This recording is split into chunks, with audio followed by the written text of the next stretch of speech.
General elections in Anguilla are constitutionally due in 2020. The constitutional elections are held every 5 years, and we're happy to have with us Arjul Wilson, the Supervisor of Elections. She's been very, very busy these days, so we want to thank her very much for taking time out of her schedule to talk to us, just general about what is happening in preparations for the elections next year.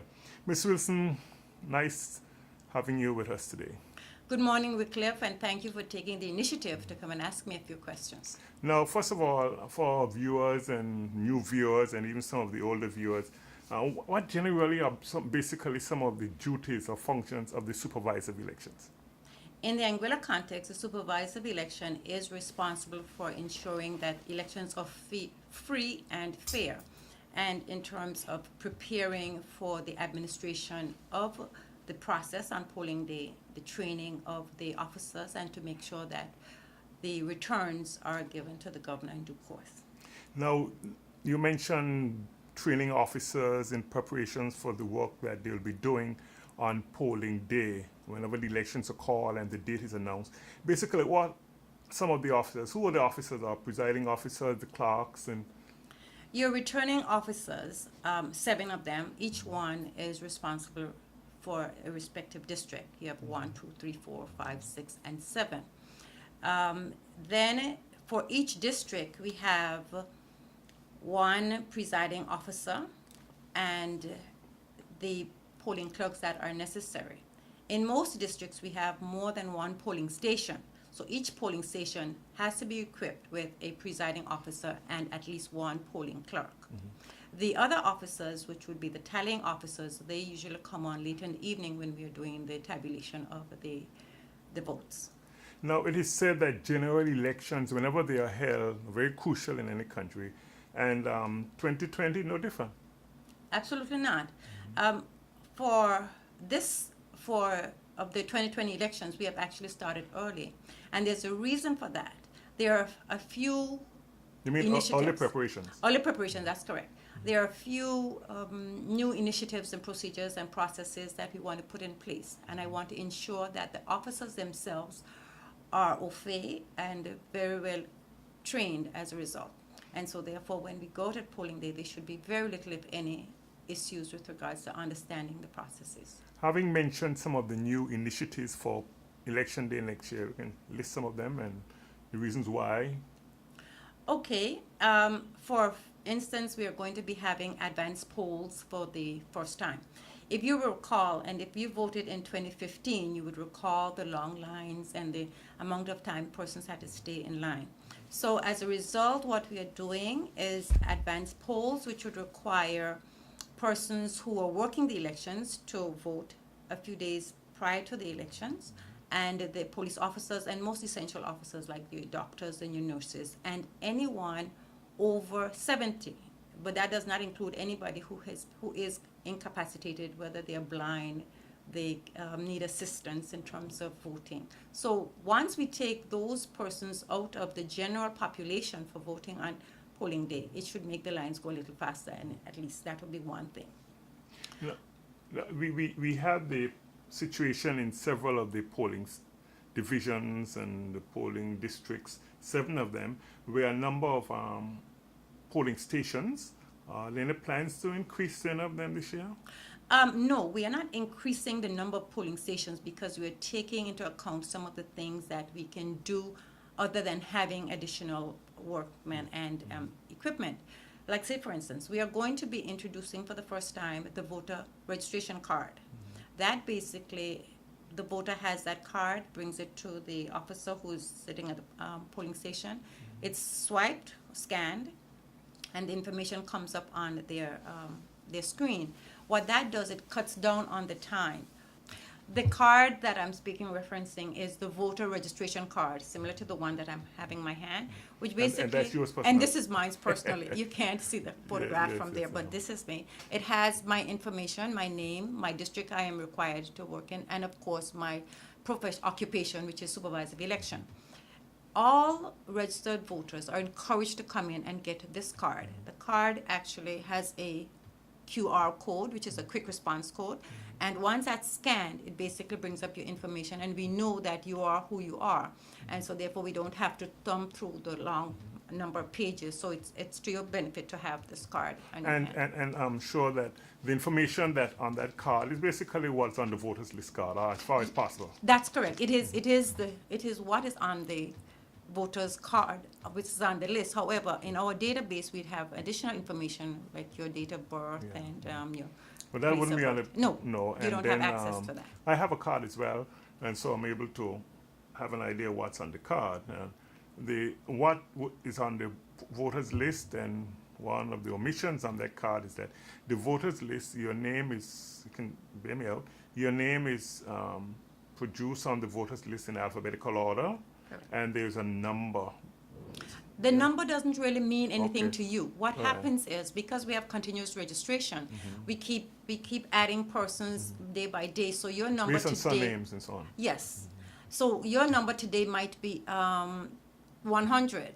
You come back next week, that number next to your name would be 250, right? It basically means that number has no reference to anything. It's just our sequential numbers. And it's not on the voters. And it's not the on card.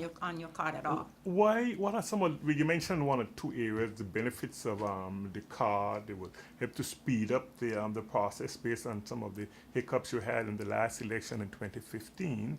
And generally, how has been the reception to the politicians, if you've spoken to them, or members of the public as to the voting card? The voting card, we have been trying to get that invoked since last election, before that, 2015, it's actually, and spoken before of, that. yeah. Because if you recall, we would have had a tent in Freedom Park, and persons who just came to vote actually could have gone and registered, and we have that information on file. So if you wanted your card and you're coming back in 2020, your card will be here as long as there was a photograph attached to it and your information is updated. So the fact that you come in, you just basically update, and you have to sign for the card, by the way. I didn't say that. Nobody can pick up your card for you. You have to come and pick it up yourself. Is it right to say that the card, once it's produced, is a card that you can use for life? No, the card has a 10-year lifespan. Okay. At the end of the next election, because you would have grown, you would have, something would have happened, you'd have Changed changed. it, yeah. Actually, too, we should have our physical addressing system in place, and then you'll have a physical address on it. As opposed to As the opposed polling to station or the district that you're Right, from. because what is happening is that in places where you have, say for instance, the COPS is divided in both District 1 and District 2. If you came into the office and you said, I live in a COPS, I don't have any idea. You can tell me you're in District 1 or District 2. I can't go there and see exactly where you are. And so therefore, having the system, the physical addressing system, and you come in and you tell me you live in COPS number 102, I can basically look in the system and see that 102 would be in District 1 versus District 2. So it would be a great help. Okay, one other area now, as we move along, as to some of the changes that you're looking at. You mentioned the ID card, which is well in advance. But by the way, what has been the response to registration for the card? Drips and drops, we have two very effective ads that is in the local vernacular, and people love that, and they hear that and they come in. I think there was initially, before we got the machine, which we were producing the cards, people were just coming in and coming back, and that's when we're getting the card. Once we got the physical card, we found that a lot of people keep coming in because they want another form of Anguilla ID. I heard somebody reference it that day. Finally, I got something that says I'm from Anguilla, other than my driver's license. Can the card be used other than for the elections? I mean, you know. Not really, because the card doesn't have anything like your signature on No it. It reference, doesn't yeah. have your date of birth. But Has in yours terms- though? Mine. And supervisor election. Well, they say supervisor, but Has yours to will be, say, well, yes. they'll say yours as well in terms of, they'll say Wycliffe. I mean your signature. Oh, well, see, that's a whole different story, Yeah. because, yes, it is for authenticity. There has to be signed out by somebody as opposed to allowing somebody else to just sign something. So you know that at the time, the person who was serving as supervisor of election would have been myself, and so therefore my signature would appear on it. And you said 10 years. What happens in a situation where you're no longer supervisor of election in that 10-year period. That card still is valid? Oh no, the card would be valid. So- It's just that at the next issue of the cards, they'll have the new supervisor of election because we would know from what time to what time Right, that it's supervisor was successful. next. So, T- yes. tell us a bit about the other changes. I understand, I'm hearing that, well, you mentioned that there will be no additional polling stations Right. in the thing. That was something that was knocked about throughout the island. Mhm. In terms of there's some people who not question, but talk about the closeness of the polling stations in one central area. I myself, well, I should say, I've spoken to you about that. Have you any thought? For instance, Proximity? Yeah, proximity. Actually, proximity is a good thing. And I say this because for each polling station, you have a designated queue for that person. So if, for instance, your name is R, you would be in the lower, you would be closer to the polling station number 4.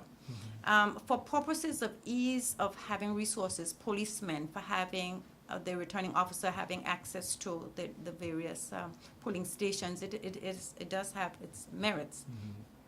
When you spread it out too far, it allows kind of confusion. And I can point out, here's a classic example. In Island Harbor last year, 2015.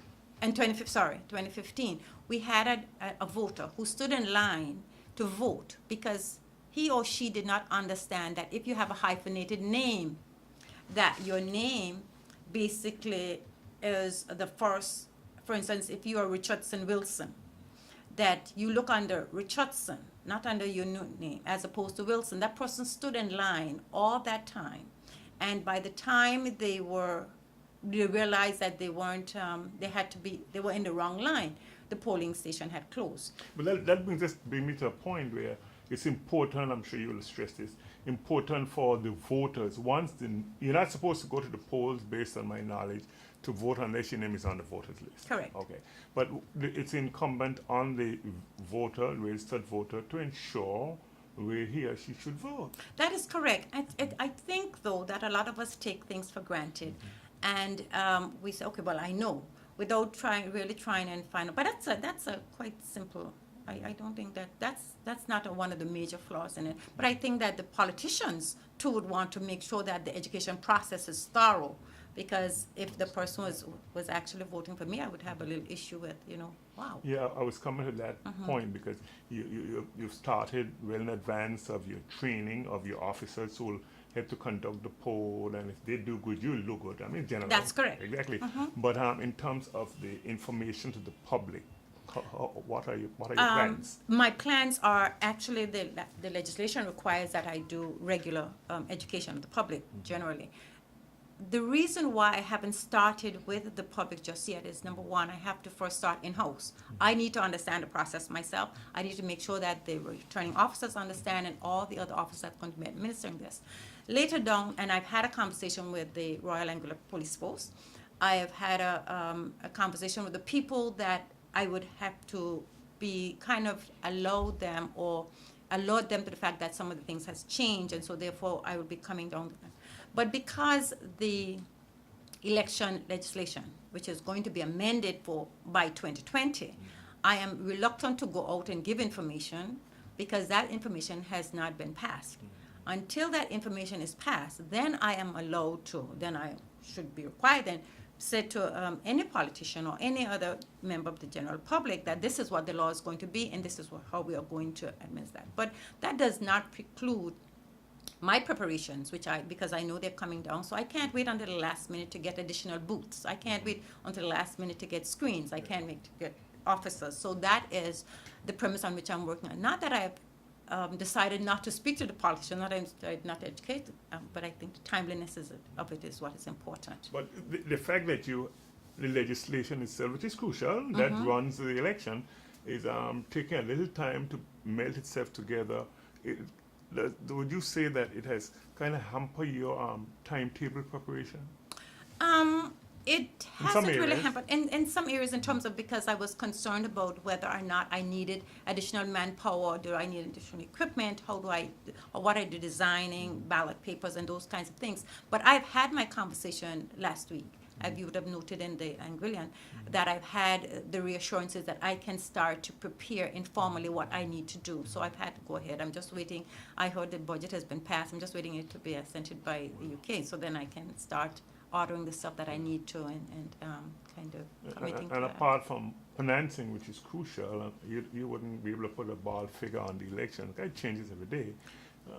No, but I have told all those people who are listening that when I went to the Cayman Islands, their election was 2.7 million US dollars, and I would love to do. Yeah, but of they course had they everything. got a bigger I'm not- population than we That's are. true, almost twice as much as that, but they had everything. It just actually ran like clockwork. I'm just coming back from BVI, who had a similar, not as high as Cayman Islands, because you know Cayman Islands had deep pockets, but they had a pretty hefty budget. But my 2015 budget would have been maybe about 80,000 EC dollars. But this, the election coming up, we'd have to kind of enlarge that because yes, we have to go that. Now let's look at the you went to the BVI to observe. I think that's the status. Observe? No, I just would to- not have been. what was the CPA po- was observing. Yeah, My trip to Cayman Islands was as an observer, but my trip to BVI was one of learning in terms of best practices, in terms of what they were doing, what we were going to be proposing to see how they work. So yes, I went to BVI. We haven't finished yet with some of the changes that you're looking at, proposed changes. But since you mentioned the BVI and having gone there to learn, are there any similarities in what we are hoping to do here and what has been done there? Yes, and I want to talk about code of conduct. Do you know that the BVI actually codifies the behavior of the candidates? And so as a result, I came back. That I mentioning that one first and foremost, because when I came back, I thought, why we don't have to codify and put it in law. I think if there was an agreement, a voluntary agreement between the politicians to refrain from this kind of gutter politics, it would be really enhance the level at which we can get the information coming out of persons, because everybody can say what they want to say, but they can say it in a civil way so that you don't demean family and friends. And so actually I have drafted a proposed code of conduct for the politician candidates, parties, or independent persons that I will share eventually with them and hope that they can buy into it. And I'm hoping through this medium at least, I will give you a copy before you leave, so we can start to promote the kind of politics that we would like to see that is But truth be told, we need to confirm that we have had code of conducts in the past, even though some of the candidates don't adhere to what yeah, is but we done. didn't have one that was actually written.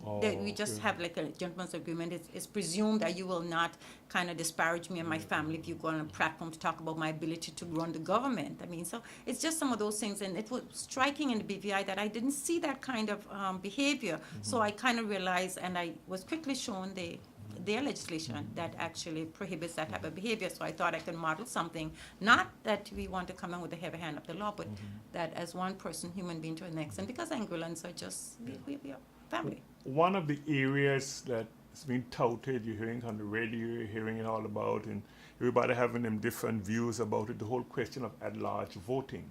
And the House of Assembly, in preparation, when the budget was being looked at as well, I understand the electoral report was tabled or put in law. And one of the areas has to do with at-large voting. The at-large voting is also one of the changes that has gone from the government here, I understand, to the Privy Council, a number of other areas, a large area. There are quite a few constitutional changes. changes. Let's talk about at-large voting. Well, at-large voting is not the term we use. It's island-wide voting, because by virtue of island-wide voting, the entire island becomes a district, so to speak, a constituency. It has been proposed, and yes, we are waiting for confirmation from the UK with regards to, because that requires a constitutional changes. The ones that I would have spoken to about does not require, like advanced polling, that's not requiring a constitutional change. But I can say to you that if we are going to have island-wide voting, it would require additional funding for me, additional manpower, and as you noted earlier, that my ballot boxes are full of termites, I have to get some additional ballot boxes, because if I am operating on the premise that we will have island-wide, and I have to prepare for that, I would then be required to have an additional ballot box. And I have to redesign the ballot paper, because as you know, Wycliffe, we had just a small, and I'm going to, while I'm talking, I'm going to show you what our regular district box ballot paper would look like, right? In contrast, if we are going to get if you're going to have island-wide, your ballot paper now becomes something similar to this, where you would have your district on one level, and then you have your island-wide, and then you'd have to perforate it, and you have to tear it off. So I just wanted to insight in terms of that. Okay, This is not the ballot, yeah, but I know that's yes. just a specimen, as we call it. Yes. So we are saying then that when the person goes to the polls, I'm talking. If, yes. Yes, Mhm. my Hypothetical- knowledge. Yes, hypothetical, yes. yes. So you can correct me. Yes. They'll be given one ballot. That's correct. One ballot. So in the case of, say, Island Harbor, where you got 10 district candidates, if you could have that, okay, let me Not put 10 this, district, let me 10 put it this island-wide. way. No, listen to me. Sorry. There might be a district where you have, in the island, there's 7 electoral districts. That's not going to change. So, but we're still looking to get 11 person. I understand they're going to be 4 at-large seats up to island-wide. That is island-wide. That's So if there's in a particular district in the island where the district thing is, say, 4 candidates you're going to be voting for, okay?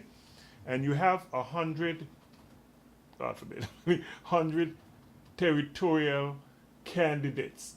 So 100 and, I said 10, 104, 110 persons will be on that list. Now, in the normal scheme of things on the ballot used in the past, if there are 3 candidates in the district, the names are entered in alphabetical order, surname, right? Okay. What is worrying me is how are the names entered in the at-large territorial thing? It's only fair if that's the process we use, because we don't want to give. We will continue to use the last name, and in our district, and we'll use the same thing in our island-wide. Okay. You don't want it different. You just, for district, you choose one person, and if you have your 100 people in island-wide, you have to choose your 4. It just means that you can take a little longer going down the 100. Yeah, that's my yes. fear. So Wilson, if you were running territorial, At the bottom. Well, it might be an advantage, though. Well, yeah, that's what I'm saying. Well, But so you see, not only am I going to be riddled with a whole lot of education in terms of understanding, but the people running will have to be really kind of knowledgeable in terms of informing their supporters of how to look for, what to do, and how, and if you do in fact have, God forbid we have 100, I would be in trouble. God forbid we have 100. In Tortola, for their island-wide, they had 20, and you choose 4, and that's the paper that I showed you earlier. Yeah, that's the their specimen for the that's ballot. specimen. That's theirs. Yeah, but I'm trying. The point I'm trying to get out of you all some Yes. response to. So the names for the at large or island-wide thing, the names will be going down as in alphabetical order. That's correct. So then, say one of the parties decide to run, all the parties, this established party, decide to run 4 candidates, all right? So they're looking for, it's going to be 4 territorial seats or island-wide seats you're looking to get in the end. Yes. The most number of votes. That's So we're right. not going to have on the ballot, say for one party having 4 candidates and the 4 candidates name in one after the next. That's you're correct. But what I wanted to show you was the Tortola, how they did it. And this was not last year, this was in 2010. And if you notice the But the Tortola changed this year? Oh, you no, showed it's the me same. earlier. I'm just Okay. showing. Yeah, I showed you the real, because they did electronic tabulation, so that's why they changed the votes. Now this vote, if you notice the symbols will represent the persons affiliated, right? And they're not all together. So ours would be similar to this, where you would have, if you had somebody from one party and their name is W, they'll end up W, and the Yeah, other so one in will other be words, yes. it's clear to say then that if a political party decides to have 4 candidates to run island-wide, Yes. their names will follow The one behind- alphabetical, yes. but No, not one- behind each other, yeah, no. that's the point I was trying to. No, they will not be So, alphabetical, they'll just be. the voter will be able to identify whether he or she wants to vote for that thing based on the name and the symbol. Symbol, that's correct. Okay. In the past, Ms. Wilson, Anguilla has used the ballots have been black ink. Are we going to be looking at colored? No, ballot? we are going to continue, because I realize the cost is Yeah, prohibitive yeah, for yeah. color, so we are going to stay with our black and white for purposes of economy, basically. Because, and here's the reason, one of the reasons I thought, I already had a really skimpy budget. Yeah. I need to get additional Fund. ballot booths, right? Okay, So I'm okay. saying I need to figure out where I'm going to place my money, and that was not one of them. However, I want to emphasize though, in order for the voter to identify the difference between the island-wide and the district, I have decided that we will have a mark on the back of the island-wide as well as a mark on the polling station that matches, not polling station, on the ballot box that matches. Okay. The voter is required to have 5 ticks or X's. One for the, when I say 5, that officially. The 4 at large or territorial or I island-wide. try to keep them separate. I Yeah. try to say, when I'm explaining it, on the district, you choose one person, on the island-wide, you choose four 4, persons. okay. Because they're two separate. The pieces same of ballot, paper. but Same ballot and with they're you. going to be perforated. The voter takes it apart. When you come in, I give you one piece of paper, and I explain, it'll have the same numbers, and I'll explain to you that the Okay. bottom represents the district and the top represents. And the You choose one person island-wide. here, right? You Okay. tear it off and you put it in the Okay. respective box. Let's look. If I go to the polls, and When you go to the polls. when I go to the polls, Yes. if there's some people who might not go, but when the person goes to the poll, having seen the ballot paper, the person, some people might go there with already made up mind. They look here. I know I have to vote for the district and island-wide. That is required of them. They don't have to necessarily do that. What are the penalties and whatnot? So let's say, for instance, it's going to be 2 areas. You say island-wide and the territorial and the district. So you can't get mixed up. The district section will be different there. What happens to a ballot in the island-wide if the person only votes for one person? You know, the person required Yes, to That, vote that, for that, 4. would, that would be counted. That'd be counted. That'd be counted. 1, 2, 3, or 4. Yes. But up not to 5. 4. If they get a 5, then you have a spoiled ballot. Okay. So that's important. Yes. All right. I want to clarify something you said about the separate places. It's not really separate places. You have separate boxes. Boxes. Yes. So the polling the station same will- polling. but 2 boxes. Yes, the polling officer who's explaining to you what it is, they will tell you which one you have to, which box you have to put which one in. So you'll have 2 boxes. It's the same process we normally had before. It's just that you have 2 pieces of paper at the end of it, and which is one goes into one box and one goes in. That's why I was saying to you, with regards to the color, I'm reserving the color I have so that on Color the ballot. back, not a color ballot, it'll be a mark on the white paper Okay. with the color corresponding to the color of the ballot box on which you have to deposit it. How do you intend? I know how you count the district ballots. How is the island-wide ballot going to be there? Because in Tartoli they introduced some new machine. I understand there are some attempts or plans to use the same machine in Anguilla. What is the machine called, and what are the benefits? The benefits is expeditiousness. You said to me there might be a likelihood of having 100 island-wide, and I think it would be unfair to any living human being to stand up and count this 100 island-wide persons. So what Well, we people might just get on the line. Just Yeah, the I'm history, quite sure I they will. voted in the first. Yes, island-wide. which would be great. What I am hoping would happen is that the equipment that BVI used, they had manual voting, but electronic tabulation, which is the DS200. There's a piece of equipment that the vendor entrusted me with that costs about $5,000+ that I have here, just to give an idea of what it is. Last year, I would have invited that same vendor to do a presentation at Executive Council so I can get their buy-in and support for acquiring those, should we have island-wide. So you'll be looking for more than one? 3, actually. Mhm. If it. Yes, right. That's come at a minor cost. It's not so expensive. You would have seen a photograph of what it would look like, which is basically a machine that has. Did I shared No, it with you? you didn't share it with me. But since you mentioned it, I think you'll have to share it with me. Yes, since I But mentioned it, suffice to actually. say that as the promotion of the election, they are. Yes, this is BVI information, so disregard that. But the machine looks something like this. It's just the part that actually, the big bin at the bottom is just where the votes will drop, because they use it for a different purpose. We won't be using it to drop the votes. We'll be using it to counting, so we'll just be using the really small piece on the top. Right? I can show you that before you leave. I'm sure then that as the time gets closer and you get your budget together, we'll have to explain that more. That you will have a demonstration. We will have a mock session with it. We'll have IT trained with regards to how to respond, and the vendor send their support person, the technical officer here, who would be here during the counting to make sure that everything goes well. So those things, pending funding, are down the pike.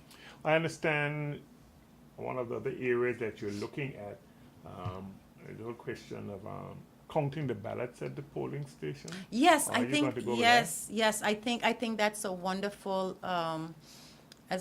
opportunity for persons who live in a community to feel a part of the whole process, because beforehand we came to a central location. You could either hear it on the radio or whatever, but if you wanted to walk to the center where we're counting, you could do that, and hopefully, if funds permitting, I can have cameras or displays outside, because the rooms at the place are pretty small in terms of front. That's going to be a lot of money for that one day. Well, that's what I'm saying, Yeah. but you know that in Cayman Islands, they only allow the candidate or his or her agents and the election officers During the counting? Yes, which is quite interesting. But they didn't, at BVI, what they did is they have a central place and every day, like a multi-purpose, Complex. and everybody, could come and see and. Yeah, but the first thing that comes to mind, personally for me, is the whole question of security. Security in what sense? If you're going to conquer the polling Oh, okay. stations, You do know, I would have said earlier that I had my conversation with the RAPF already, trying to tell them some of those things, and we've explored that. You do know that we have police officers at the same districts throughout the day. So rather than having them come back, we will just, whether they have to change their shifts, they will still stay there at counting time. Because for some of the smaller, you must admit that for some of the smaller districts, let's say West End, who usually finishes first, we can start at 7, because usually by 7 they're sitting there waiting, right? Everybody has already voted, so at 7 we can start counting, and by 7:30 we should be finished. I won't press you anymore about some of the security measures that you're going to put in place, because Yes. that's your kettle of fish and the Royal Yeah, Anguilla we'll take care of it, that's Royal correct. Anguilla Police Force. Let us go back a little. I'm trying to get my hands wrapped around the whole question of how will you going to be able to tally the territorial votes. The island-wide Island votes. votes, yeah, call them territorial. There's a software that comes with the DS200. What happens? Let me walk you. At the close of the district, we are going to be counting the district votes. When the returning officer is finished with that, he or she takes the box. Maybe 2 boxes there. Yes, but he or she will take the box with the island-wide votes and bring them to a central location. We are counting the central locations of the island-wide. Differently to the polling station. That's correct, because remember our three machines are going to be centrally placed, and then the returning officer who's responsible for island-wide, which in this case is supervisor of election, will actually have some assistance and feed. We have to feed these. We'll have to feed one at a time. So if all 10,000 plus or 11,000 plus voters come out, we have to. That would be 10,000. That we have to things, right? So we have to push them in, and there's a jump drive, a USB in the machine that actually is calculated. The program is written. It had each of those 100 persons on that on that. So each person, this is if you're having your 100 person, we're using that. Yeah. In Tortola's instance, they had their 20 people on it. So what you would have is that if there's a vote for number 99 and your person who only did one vote for number 99, that would be recorded. So you have separate reports for each person. Okay. So at the end of the count, say for District 1, we can actually, and I'm thinking of whether we're going to wait till all of them, we've counted everything, or can we go by district and put them up? And I think it might be to keep people, I still haven't decided whether you want to do them district or not, but I think district might be, that's a decision to be How we made. look at it, there's Yes. going to be a lot of suspense. Yes, Because if you're counting the votes for the district in one area, you still got to wait for. Yes. So what are plans we've had over the years, and some people like it because it's, will ballot for ballot be counted on radio? ballot for ballot will not be counted on radio for the district because we are hoping to stream.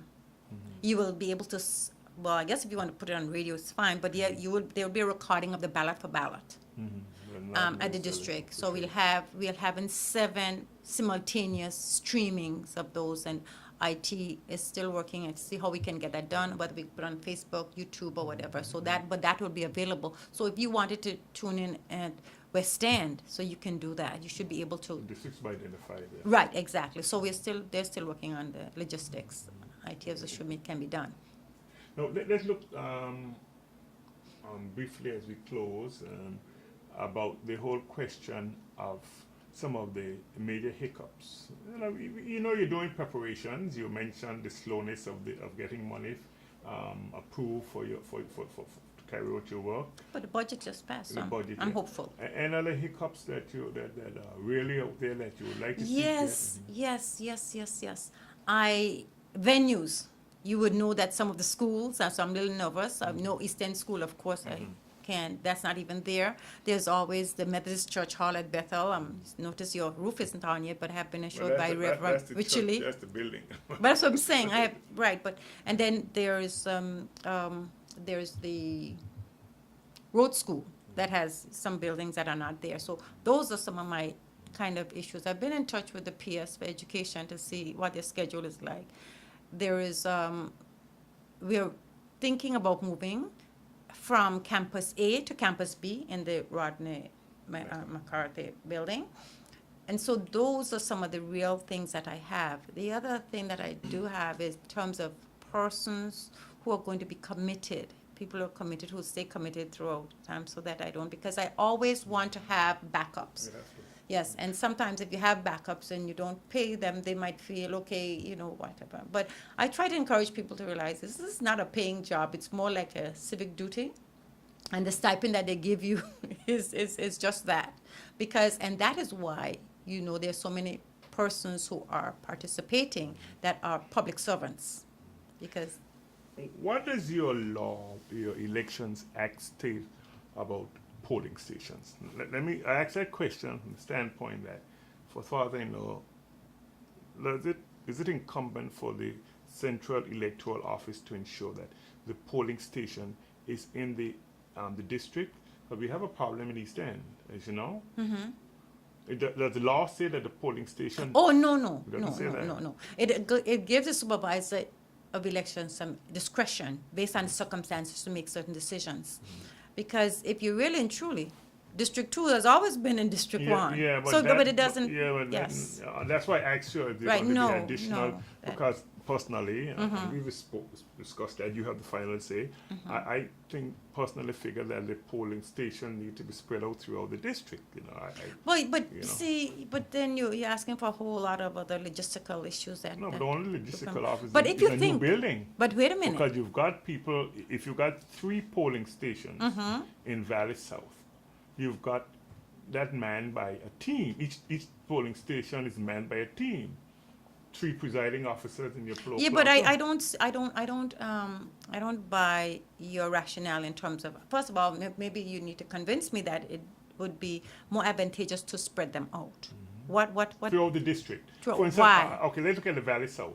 All right? Yes. Valley South, the polling is done in the Valley Primary School building. Well, that it was in 2015. And you found out that even though you have different classrooms were used in that section, you had it was a bundle of people down there Yes. in the lines. You sometimes probably don't want that. And Why I not? only did my personally, you don't want Yes. that. And because that's why I'm saying the promotion and education of the voting process is important for the public. Because if I'm in Valley North where I'm registered, and you've got 3 polling stations in Valley North, I didn't tell you to do them, but you can use them. You can use Campus A, Campus B, you can use the Stony Brook Primary School. So if my initial is Richardson, as it is, our surname Richardson, if I'm supposed to go to the Stony Brook Primary School, I ain't got nothing on Campus A and Campus C. Oh, but I think, Wycliffe, you're looking at it in a more narrow way. I think that the opportunity for people to socialize Voting is is not great. about socializing. But I'm saying though, I think to isolate people for no apparent reason is necessarily the right way to go. But I think while I understand what you're saying, I look at it differently. I look at it in that, and I would have drawn the illustration of the gentleman. Save your thought. Is that a decision for the Central Electoral Office Yes, to do? yes, right. Who To make it. could you think of anybody who could make it? Who would have to make it? No, Don't forget well, the administration and Yes, the but conduct of course, the elections as but you have its to office. you have to sell those changes. You had to sell those changes to Executive Council. No, I'm And- not and- changing and, anything. You're not changing anything, but what happens tomorrow? Tomorrow? Yeah, tomorrow you can Okay. have a. Oh, okay. If you have a snap election, the No, referendum. you don't have a. I mean, I don't know because some. You know something I don't. I know. Tomorrow, Okay. what I say tomorrow. Let's say, for argument's sake, Yes. if you got 100 island-wide people and eight candidates, or let's say it's 16 candidates showed that, and they decided, they come with that argument. I'm not telling them to come with it, but they come to us and say, it'd be a good thing, supervisor of election, if the polling stations are spread out, spread through the constituency. I'm not talking constituency. The constituency Yeah. is island-wide. Yeah, No, but you can't. I mean the district voting. You know, I mean, I personally feel it's I had a Yeah, chance I to noticed go that's a around. pet peeve of yours, Yeah. and you're coming back to it. But I would say to anybody, because I am one of these people who are very reasonable, bring your reason, your rationale for why we should do X, Y, Z, and let us look at the figures, and then I can entertain it. Well, I said things they're not my final decision, but I just say that if the candidates come with that, Yeah, I mean, I'm always willing to You hear know? from, but I don't make the laws. I mean, I'll always defer to the AG's chamber and say, political will is yeah, that, but, but I my am point quite is sure that they you're will trying to use. ensure that I am quite you're sure they will covering your use their bases. energies in a much more effective way as opposed to trying to move the elections from it is confusing the voter more than they normally is. Because that's what pertains now is what has been in place for a while. Okay, the question of nomination day, the process won't change. Same what? How much is $1,500? $1,000 EC? Yeah. Yes, $1,000 EC. That process figure is not wouldn't gonna change. And Well, I don't know. that wouldn't be your call anyhow. No, exactly. All I do is implement. I don't make the laws. Now, as we close, there has been an interesting, it might be up your street either, but being a lawyer, they had an interesting decision made in St. Kitts the other day. I know you're aware of it, where a civil servant has wants to run for elections for a particular party. Well, everybody knows it's online, for the opposition party. And that person, the civil servant, he has already started his campaign. And the ruling administration there suspended him, and he went to court and so on and so on. And the court ruled that civil servants can run for elections. Oh, well, then somebody in And Anguilla not needs be to penalized like challenge that. it. Because, in Anguilla, we can't, as a civil servant, you cannot put yourself up to run. If let me rephrase that. You can have to put yourself resign. up, you have to resign your position. You don't have any right to get a position when you come back. So So what's your personal view? my personal view is, well, It's probably difficult, but I mean, no, it's everybody not needs- difficult at all. I think that you get a wider choice of persons to run, and you have of a better caliber. I also, though, the flip side of that is, Might I'm be like, better, but be wider. yeah, but you're right, exactly. But the flip side of that is that it is going to be difficult for anybody who is run to come back to work for somebody that they didn't. There's always a chance that they're undermining or whatever. And I would think if you want to come out, you should really comes back to the civil service. Just go, hammer your own shingle, do what you need to do. Yeah, I think that probably. Yeah, because that Yes. is, it's conjured up a lot of response in Exactly, kids, yes. because I mean there are some people who I've spoken to about it here who figure that it should be done in Anguilla. You know that I asked that because I know some years ago that the electoral act was in Anguilla was partly fashioned off of St. Kitts Nevis and Oldham, Actually, but it's more like and it's changed. yeah, it has changed. We're now into BVI and Montserrat, actually. And it's foolish question. Well, no question is foolish. I'm sure, like all the other islands, that an observer team is likely to come in. That's correct. Have you put that motion in place, or that's not for you? Well, that's for the governor's actually, office? that's not. But it was bantered around. We would have had, if you realize, we would have had observers in 2015. Yes, I know that. International observers. We had Tortola had 2010. They had 20. They had this last time as well. And I was asked about whether or not I thought we should have any observers again. The observers, I think that they play a crucial role in terms of keeping us mindful of some of the things that we may have promised to do and that weren't done. But I must say, though, that the observer team in 2015, their report came out long after mine did. And I was surprised to see that, I don't know why I was surprised, that their recommendations, say for one, I think they talk about human rights, something, were similar to mine. Yeah, well, they went around, they spoke to me as Yeah. well, a number of persons, and Yeah. they would have had, of course, a feedback on previous reports from former supervisor of Right. election. But it needs to be borne out here, if I'm wrong, let me know, that and this is why a lot of people in Anguilla on the radio talk shows, I think they have missed some of them, the majority of them, have missed the purpose of the observer team. The observer team is not here to tell you run 100 people or run 2 things. They That's can only, correct. you know, and that needs to be made. Yeah, I they think. could only make Yes, recommendations. recommendations. And, you know, You're absolutely correct. What happens with the team, because I was a part of the team in Cayman Islands in 2017, we go around, you talk to the persons, you look to see and make sure that the processes are Yes, correct. correct, That's yeah. what you're looking at, making sure that nobody isn't prevented from voting, make sure that there's something. But a lot of times people complain to you, but that's just human nature, we'll complain. Once the recommendations are put in place, they've done their job. It's up to the government now to see whether or not the recommendations they can take on board. I must say, though, that when from the 2015, I would have gotten sometime maybe in 2016 or 17, I would have gotten a communication from the chair of the team to see whether Anguilla had made any progress with regards to the recommendations that they would have put forward.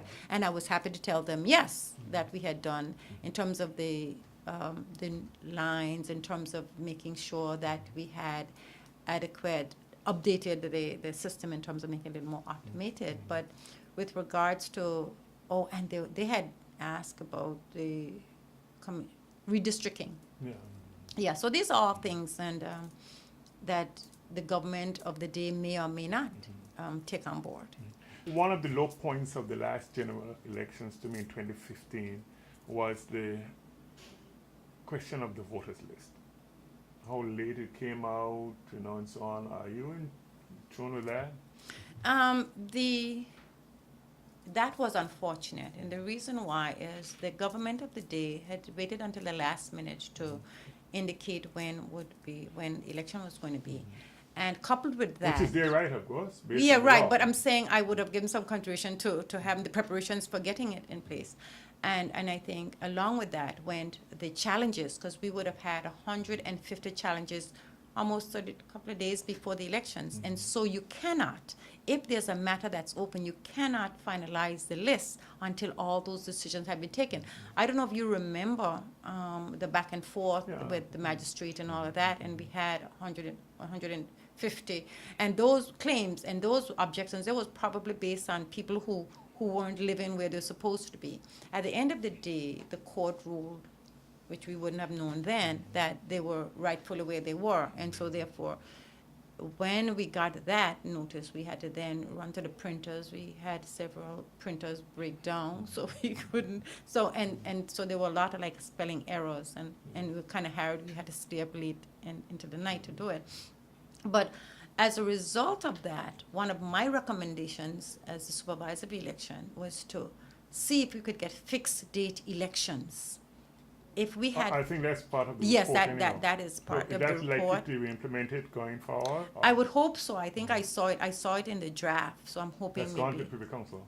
No, the Okay. draft. The draft report? I The know draft that, yeah. Mm-hmm. legislation. I've seen it there. I don't know whether it would be accepted, but I would hope it was, so that we can see, we know what the date is and work backwards with regards to how we're going to get it done, and also with regards to the cutoff of claims.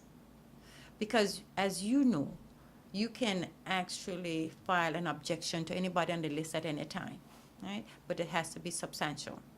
So therefore, up until the day. But if you put a deadline as to when it's the last time, then it makes it more manageable. Well, since now we close, what message, there are a lot of messages you're going to bring, right now as you speak currently, what message would you want to give to the people of Anguilla as your office prepares for general election? There are several messages I would like to, but foremost of all, I would like people to make sure that their status is updated in our system, make sure they get their voter's card to make the line go a little faster, because that's what I'm hoping that would get our lines, the process much quicker, and you can be in and out without any hassle at all. And be a part of the process. I mean, it's your democratic right. Go ahead, vote. It doesn't matter who you vote for. I'm not interested in who you vote for, just vote. I asked you earlier in our interview, not directly, but hinted on the whole question of involvement of the politicians. What plans do you have for them?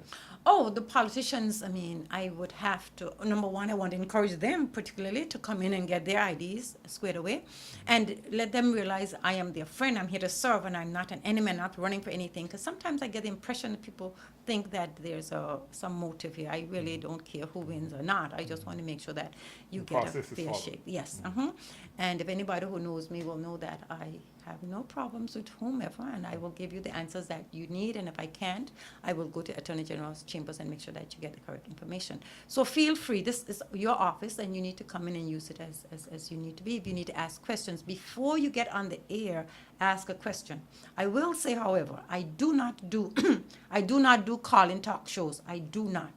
As a habit, I just present the law, and that's what it is. And if you want to come in here and tell me that maybe you want to have a conversation back and forth, we can have that. I don't have a problem with that, but it has to be respectful. And I'm hoping that you will sign on to my code of conduct. You will lead the charge in terms of making sure that ours is one that is respectful to each person. We mentioned earlier that you were carrying out you've started, and it's likely to be a vigorous campaign with your officers. Yes. Okay. What, if you care, what are some of the challenges that you're having with them? I mean, when I say challenges, I mean, some of them might have worked with you before, so they have an idea of what the new persons are. They receptive? Yeah, I think actually we have an overwhelming number of people who are interested now, and I got a WhatsApp message from somebody says, well, it seems like 2020's election is going to be exciting and fun, and I tend to agree. I mean, there's no reason to think it's gloom and doom. Otherwise, yeah. But people want to be interested, and there's the youth co-op, the National Youth Council co-op. Those persons seem to be interested, and I'm always interested in seeing, young people get involved in the process, because at the end of the day, this is their country, and they, take it to the next level. Yeah, well, I'm sure at the end of it all, your job is to ensure that whether they're young or old or different or in between, that you have a competent core of persons. That is correct. To carry out the exercise. That is correct. And I don't know, which is what happened, I think, in Tortola. I was looking at some of the people who didn't show up for the meetings, at the last minute meetings, who didn't show up. And at the day of, they were late, they had given their keys to somebody. And I was like, no, that can't happen on my watch. Because Well, it can, it shouldn't. Well, I'll come get the keys and run it myself. No, but I think, though, that the people who are a part of the whole team is excited as I am in terms of it. So getting them in early, and this is what I am trying to do, get them in early, let them understand what the process is, because don't forget, they want to be the first persons voting, because they have to, number one, learn how to explain it to somebody, and number two, they have to actually experience it. So we'll be doing all of those things. Well, ATV is committed to assisting you in or the Central Electoral Office in a way to get the message out to the people of Anguilla, because as you say, it's a very important time in our country, and I want to appeal also to members of the public to, to read a little bit more, to get themselves involved in the process, because we are hearing a lot of things, and I make no excuse by saying a lot of things that are being said on the radio regarding the election. Having myself been involved in as a returning officer for a number of years, some of the information that is coming out on the radio, it needs a lot to be desired. And it's important that the folks from the radios, talk shows, so as you said, you're open to come in, and talk to you. I came to talk to you and so on, and look forward to talking as the election date comes closer. Thank you, Wycliffe. Actually, thank you for that plug. I think sometimes people like to, they say, go off half-cocked without really finding what the facts are and find that it's not as bad. But that part of it is not usually as glamorous, you don't get melee out. Anyway. Thank you for having me. If people are mad, That's right. Whatever get it, that's what they're happy with, but it's the process. You need to ensure that the information is straightforward, makes it easier for you.